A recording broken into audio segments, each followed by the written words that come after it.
Hechos de los Apóstoles, capítulo 1, versículo 14. ¿Es importante orar, hermano? ¿Es importante clamar al Señor? Es importante que en nuestras vidas, hermano, no solamente aquí en Atocri o de pronto en nuestros lugares donde vamos, doblemos rodilla. Dice aquí la palabra del Señor, vamos a leerlo todos juntos, Hechos 1, versículo 14. Todos juntos, hermano, ¿lo tienen? Amén. Dice así la palabra del Señor. Todos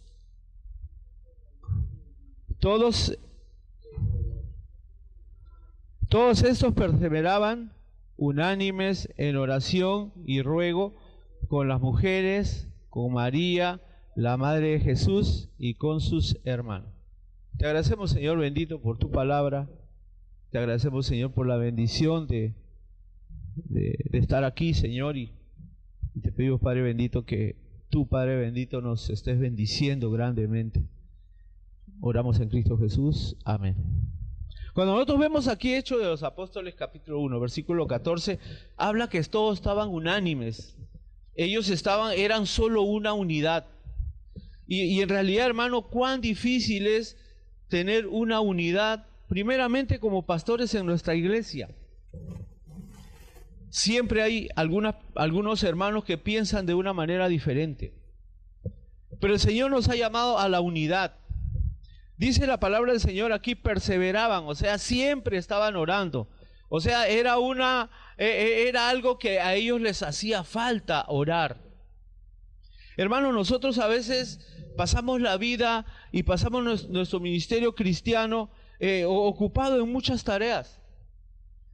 Pero nos olvidamos que estamos sirviendo al dueño de la mies. El dueño de la mies es el Señor. Dice aquí, perseveraban unánimes en oración y con ruego, con oración y ruego, con las mujeres, con María, la Madre de Jesús, y con sus hermanos. Hermano, ahí está arriba la lista de los apóstoles, y todavía podemos ver el contexto acerca de Judas, que perdió su apostolado. Estaba predicando durante estos días en diferentes iglesias. Ya esta semana que viene salgo de nuevo a retomar ministerio. Pero hermano, algunas iglesias han retrocedido, hermanos, y algunas han avanzado. Otros pastores tienen otras visiones, han alcanzado otros lugares. Pero hermano, yo siempre le hablo con los pastores. Algunos me apoyan como misionero, en Colombia. Son 3 iglesias aquí en Lima. Y les digo, hermano, pastor, tenemos que orar más. Y me dice, Carlos, desde que comenzamos a orar más, Dios ha bendecido más la iglesia. Cuando el Señor ve tus rodillas dobladas, el Señor va a bendecir tu ministerio. Y si tú anhelas viajar a otro lugar, ir fuera de tu patria, no creas que es fácil, hermanos. Mi madre se enfermó más o menos en noviembre. Me llamó mi hermana Jackie desesperada. Me dijo, hermanito, mi mamá está enferma, está que se nos muere. Y que te digan eso en un lugar que tú estás trabajando, tienes planificado todo tu agenda, que tienes que ir a tal sitio, a viaje misionero, a visitar iglesias, tienes que discipular, evangelizar, salir a ganar almas, todo eso ya está listo. Pero en ese momento, ¿tú qué haces? En ese momento la herramienta más poderosa es la oración. Porque a veces, hermanos, nosotros nos enfrascamos más en las cosas que nosotros podemos hacer, en las que Dios puede hacer a través de cada uno de nosotros. Cada uno de nosotros es una herramienta poderosa en la mano de Dios. Cuando vemos aquí, hermanos, ellos estaban unánimes, ellos estaban perseverando, ellos estaban de rodillas, ellos estaban clamando, ellos estaban juntos. Y ese era el secreto de ellos, hermanos. Y eso es lo que nosotros tenemos que poner en práctica. Más adelante nosotros podemos ver, hermanos, el capítulo 2, cuando vemos primer mensaje, el primer mensaje de Pedro. ¿Cuántas conversiones hubo, hermanos? Dice capítulo 2, versículo 40. ¿Lo tienen, amén? Y con otras muchas palabras testificaba y les exhortaba diciendo: sed salvos de esta peregrinación perversa. Así que los que recibieron su palabra fueron bautizados. Se añadieron aquel día como 3,000 personas y perseveraban ¿en qué? En la doctrina de los apóstoles, en la comunión unos con otros, en el partimiento del pan y en las oraciones. Hermanos, ahí vamos viendo un proceso. Vamos viendo el proceso, cómo puede crecer una obra. La obra puede crecer cuando nosotros nos disponemos nuestro corazón a orar. Cuando ponemos nuestra vida de rodillas. Cuando nosotros como cristianos tengamos en realidad la responsabilidad de ver que no estamos trabajando con papayas, con peras, con manzanas. Estamos trabajando con personas humanas. Estamos trabajando con almas. Estamos trabajando que si nosotros no le comunicamos el evangelio y la palabra del Señor, esas personas están yendo al infierno. Y nosotros, Dios nos ha dado esa responsabilidad de orar, de dar para la obra económicamente y también de ir. Gracias a la misericordia de Dios, podemos ver que en Colombia hay un despertar, hermanos.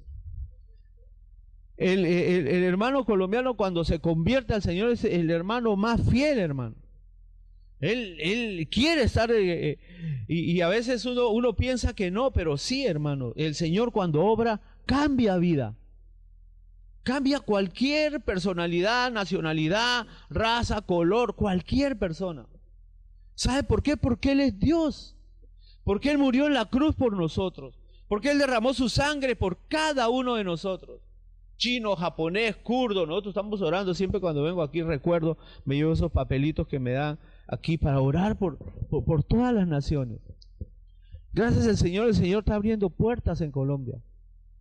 Hermano, nosotros estamos orando por 2 terrenos allí donde usted ha visto, ahí donde he pasado en Guinea, en Santa Teresa, en Montería. Hay lugares, hermanos, que la gente a veces no tiene ni siquiera para comer.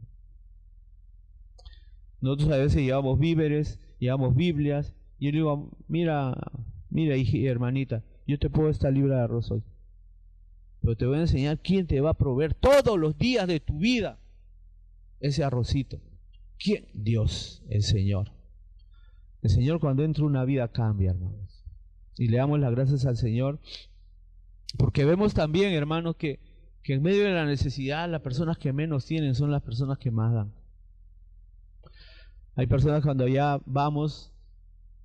van y pescan y me traen unos peces y me dicen: pastor, para usted coma. Y hay personas que tienen 8 o 9 hijos. Así, parece una escalerita. Así. Todos igualitos. Pero hermanos, son unos hermanos lindos, porque ellos cuando se sientan, hermanos, aman al Señor. Tú sabes, como pastor, como pastor de iglesia, que nuestros mensajes en nuestras iglesias son 45 minutos, ¿no es cierto? Ya cuando pasan los 55 y 60 comienzan a bocetar los hermanos, y más si es domingo por la tarde, el calor, el solcito lo hace dormir, ¿no? Allá, hermano, una hermanita que años no recibía la palabra, uno de nuestros primeros viajes misioneros. Prediqué 40 minutos, hermano, para la campaña. Me bajé. ¿Y sabes lo que me dijo? Pastor, ¿sabes qué? Solamente has predicado 40 minutos. Predícanos más. Necesitamos más. Necesitamos que nos capacites más, que nos orientes más, que nos hables más de Dios. ¿Y qué tuve que hacer con mi cansancio? Y todo eran las 9:30 de la noche. Subir de nuevo, hermano. Y terminamos cantando, hermano. Y todos se subieron donde yo estaba predicando a cantar, hermano. ¡Qué bendición! O sea, y solo, ¿sabes quién hace eso? Solamente Dios. A través de cada uno de nosotros, sus siervos. Y hermano, lo que nosotros necesitamos, hermano, es enseñar a nuestras congregaciones, enseñar a nuestros hermanos, a enseñar que amen al Señor. Yo cuando tengo consejería con jóvenes, le digo, hermano, si tú vienes acá porque tu papá te trae aquí, ahí están las puertas abiertas, hermano, te puedo decir. Acá, hermano, vamos a enseñarte de Cristo para que formes en tu vida a Cristo. Cuando hay una formación de un joven dentro de su vida con Cristo, cuando vengan las adversidades, cuando vengan las dificultades, ¿en quién se va a respaldar? En el Señor Jesús. Y van a venir las aflicciones. Cuando mis hijos estaban ya en la edad de colegio, yo siempre les cantaba una tabla. Les decía, bueno, hijo, ya terminaste la primaria, ahora vas a entrar a la secundaria. En la secundaria, ahí hay muchachitos que tienen malas costumbres, roban, y comenzaban una serie de consejos, ¿no? Y le decía, acá vas a poner a prueba todo lo que has aprendido del Señor Jesús. Todo. Y hermanos, ellos respondían, le decía, júntate con jóvenes o señoritas que sean cristianos. Y después la misma tabla se la cantaba en la universidad. Bueno, ya terminaste primero la primaria, después la secundaria, después la universidad. Y yo dije, acá sí va a ser más difícil, porque la mayoría de jóvenes sale del Evangelio, las palabras del Señor cuando entran a la universidad. Y bueno, le decía a mi hija y yo, y le dije, bueno, hija, mira, y la llevé a la Universidad Francisco José de Caldas, es una universidad grande, inmensa.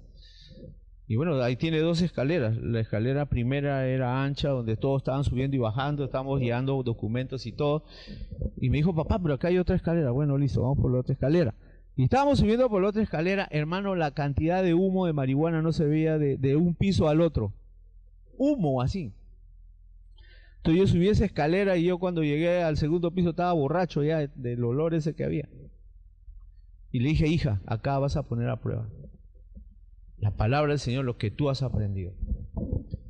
Yo y mi casa serviremos al Señor. Y perseveraban, dice la palabra del Señor, y aquel día se añadieron como 3,000 personas. Cuando nosotros vemos aquí, a nosotros cuando como cristianos, como pastores, qué bendición, imagínate una campaña evangelística que 3,000 personas se conviertan.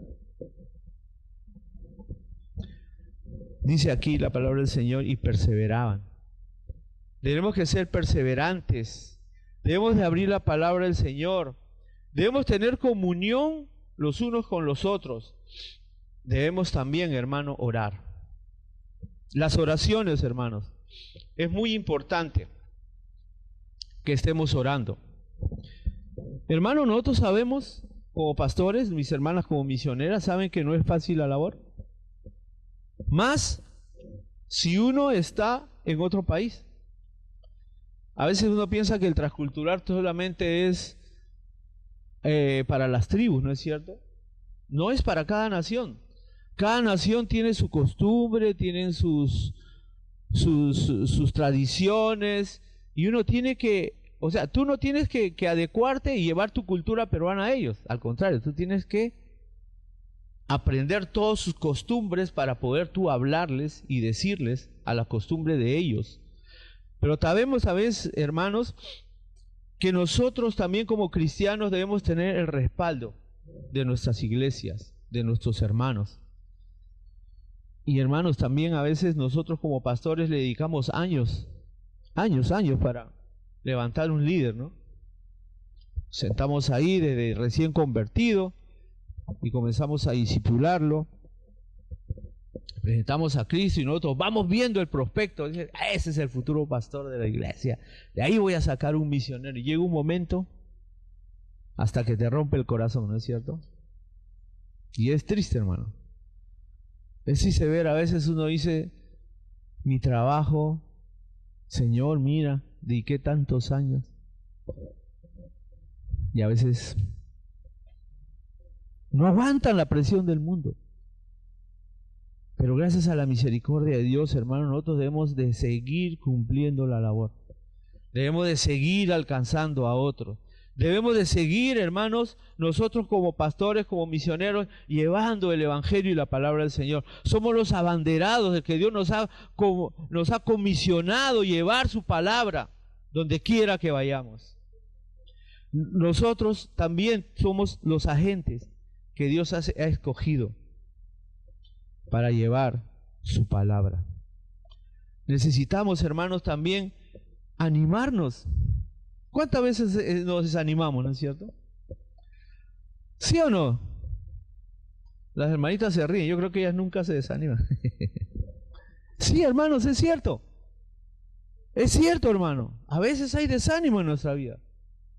Pero ¿sabe qué? Cuando hay desánimo, el Señor nos pone a un hermanito que está desanimado para que nosotros vayamos y le llevemos la palabra y animarlo. Y ahí Dios, por intermedio de ese problema, de esa prueba, nos anima. Nos anima a seguir trabajando para Él. Estamos trabajando, hermano, en la empresa más maravillosa y más grande que hay en todos los tiempos, la obra misionera del Señor, el cual tiene repercusión en este mundo y en el mundo que viene. Ahí vamos a estar con el Señor, recibiendo nuestros galardones, recibiendo todas las cosas que Dios ha hecho a través de nada, porque nosotros en realidad no somos nada, pero gracias a la misericordia de Dios, Él nos utiliza. También, hermanos, necesitamos que nuestras iglesias oren más, que nuestras iglesias salgan más, que nuestras iglesias prediquen más. ¿Quién tiene que dar el ejemplo? El siervo de Dios. Dicen por ahí, hermanos, de tal palo está de vacía, ¿no? Tal es el siervo, tal es el pupilo. Si el pastor no enseña a sus ovejas a evangelizar, ¿qué va a pasar? Si el pastor no enseña a orar a su grey, ¿qué va a pasar? Si el pastor no enseña a discipular, el pastor no sale a ganar almas, ¿qué va a pasar con la grey? Y nosotros podemos arengarlos desde el púlpito, pero ¿sabe qué? Las ovejitas dicen ve, ve, pero van ve y ve, van mirando.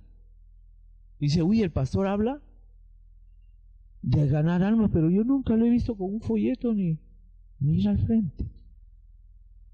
Como dicen en Colombia, el curita predica, pero no aplica.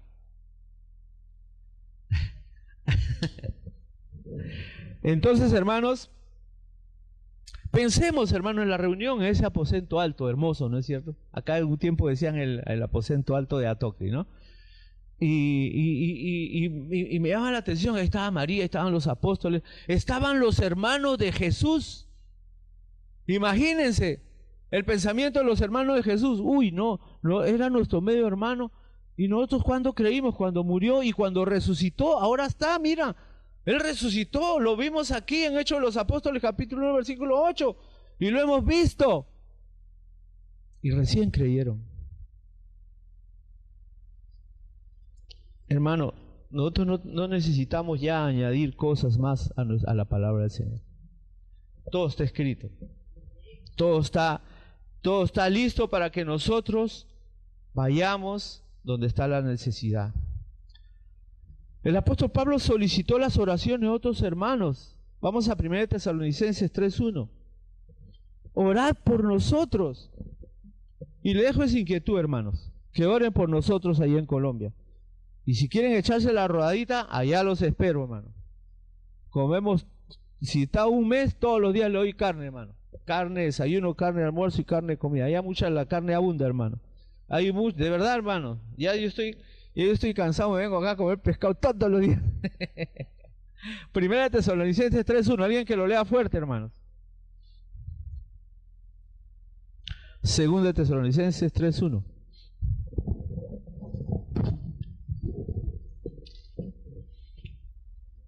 Segunda Tesalonicenses.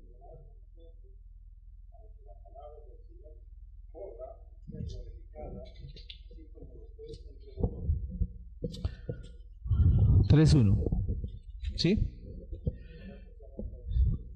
Dice así, por lo cual no. 1 Tesalonicenses, segunda, sí, 3:1. Cuando nosotros vemos, hermanos, la palabra del Señor dice que la palabra del Señor, ¿qué tiene? ¿Quedarse estancada? Tiene que Hermano, dice por lo demás, hermanos, orad por nosotros para que la palabra del Señor corra y sea glorificada, así como lo fue entre vosotros. Hermano, nosotros hemos sido ganados para Cristo. ¿Y nosotros qué tenemos que hacer? Proclamar a Cristo, para que la palabra del Señor no solo vaya aquí a nuestro país, sino todas las fronteras del mundo. ¿Tú sabías que para el Señor no hay fronteras? Las fronteras las ha puesto el hombre. Pero Dios quiere que nosotros, bajo su amor y su misericordia, si dedicamos nuestra vida, hermano, el Señor nos va a llevar a otros lugares no alcanzados, donde hay mucha necesidad, para que la palabra del Señor corra y sea glorificada, así como lo fue entre vosotros. Hermanos, nuestra mente tiene límites, pero si nosotros como cristianos dejamos a Dios que obre en nuestra vida, Dios no tiene límites, no tiene ni principio ni fin, es eterno, es nuestro Dios. Tenemos todas las herramientas necesarias para que nosotros salgamos al campo. ¿Qué estás esperando? Necesito misioneros para allá, para Colombia. Estoy orando, hermanos, para que el Señor abra puertas. Lo primero que tenemos que hacer es orar, ¿no es cierto? Orar. Por lo demás, hermanos, orad por nosotros para que la palabra del Señor corra y sea glorificada, así como lo fue entre vosotros. Yo quiero hacerte un desafío esta tarde. Quiero que recuerdes, hermano. Yo quiero que recuerdes, hermano, pastor, misionero, tu vida sin Cristo. Acuérdate de a dónde te rescató Dios. Acuérdate de a dónde te sacó Él.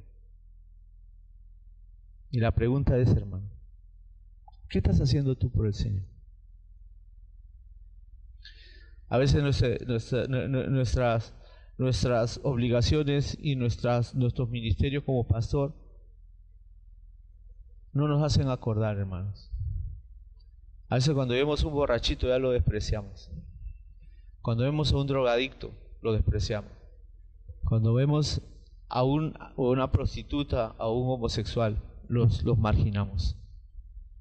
Acuérdate de dónde te sacó Dios y trabaja para Él. Vamos a orar. Te agradecemos, Señor bendito, por tu palabra. Te damos las gracias, Señor, porque lo que más necesitamos es orar, clamar a ti, Señor, para que tú, Padre bendito, abras puertas. Bendice, Señor, nuestros ministerios. Primeramente, Señor, nuestras vidas. Que nuestras vidas, Señor, demuestren lo que predicamos, lo que hablamos de ti. Permita, Señor, Padre Santo, que tu vida siga cambiándonos. No llegamos nunca a la perfección, pero sabemos, Señor, que nuestras vidas, Señor, deben de ser día a día más semejantes a tu vida, Señor. Te damos las gracias, Padre Santo, por lo que vas a hacer este año aquí en Perú y este año, Señor, allá en Colombia, con todas las necesidades, con todas las cosas que hay, con todas nuestras limitaciones. Tú vas a estar en medio de nosotros porque tú gobiernas, Señor. Nuestras iglesias, el mundo, todo es tuyo, Señor. Gracias, papito lindo, porque sabemos, Padre Santo, que cuando hay una vida rendida, cuando hay una vida dedicada a ti, Señor, va a haber fruto. Y no solamente fruto, porque tu palabra dice fruto en abundancia. Te damos las gracias, Señor, por cada ministerio aquí representado esta tarde y te pedimos, Señor Santo, que nos guíes cada día más, que la sabiduría, Señor, sea de ti y no nuestra. Y te damos las gracias, Señor, en esta tarde. En el bendito nombre de nuestro Señor Jesucristo. Amén.